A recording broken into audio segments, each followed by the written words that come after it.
There's some bat turd crazy things happening right now in southern Colorado.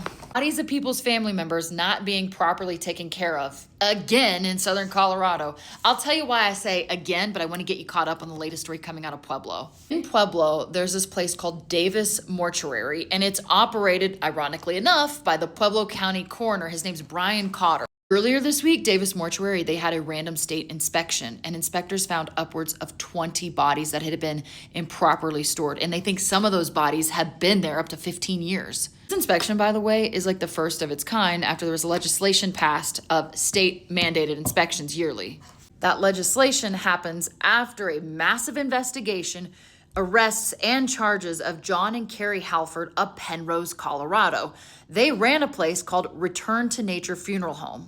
That's where close to 200 bodies were found improperly stored. And guys, this was like bad, like bad.